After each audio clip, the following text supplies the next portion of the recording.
And now to the Dutch cruise ship that is dealing with that deadly strain of hantavirus. The ship is now on its way to the Canary Islands as health officials arranged to send at least 17 U.S. passengers to a hospital in Omaha, Nebraska, where they will quarantine.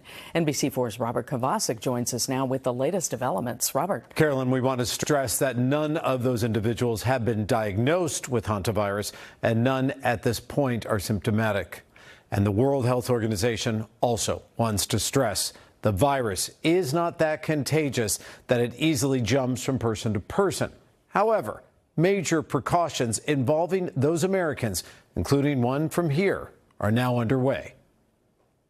Under the headline, "The risk to the public is extremely low," the California Department of Public Health tonight confirming one Californian on that cruise ship is back in the state and being monitored by local health officials. One Californian still on that ship.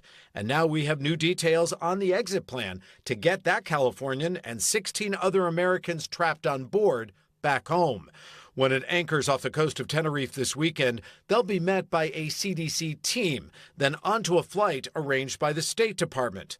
Then they will isolate in the National Quarantine Unit in Nebraska that housed people exposed to COVID in 2020 and Ebola in 2014. I do not see this as progressing to a worldwide pandemic, although there's still a lot of unknowns, and I think we all need to recognize that. New Jersey now monitoring two people who never boarded the ship, but were potentially exposed to an infected passenger during air travel. Meantime, authorities now paying close attention to a KLM flight where one of the cruise ship passengers with the virus was removed before takeoff and later died. The flight attendant hospitalized yesterday now testing negative, along with two other passengers who developed symptoms.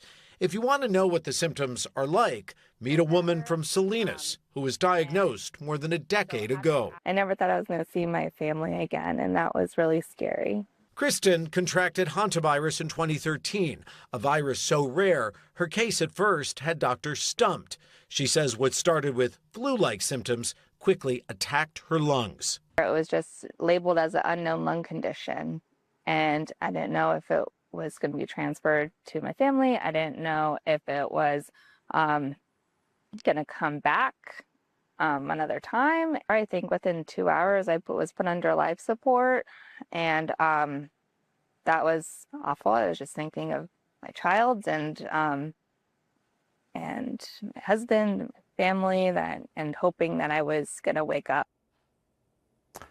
Hantavirus on that cruise ship is what's called the Andes strain. In California, North America, it is known as the Sin Nombre strain. Now, the difference between the two is that our hantavirus strain is not associated with person-to-person transmission. And just how rare is this virus? The California Department of Public Health says between 1980 and last year, that's a 45-year span, only 99 California residents have been diagnosed with hantavirus. I'm Robert Kovacik. Carolyn? All right, Robert, thank you.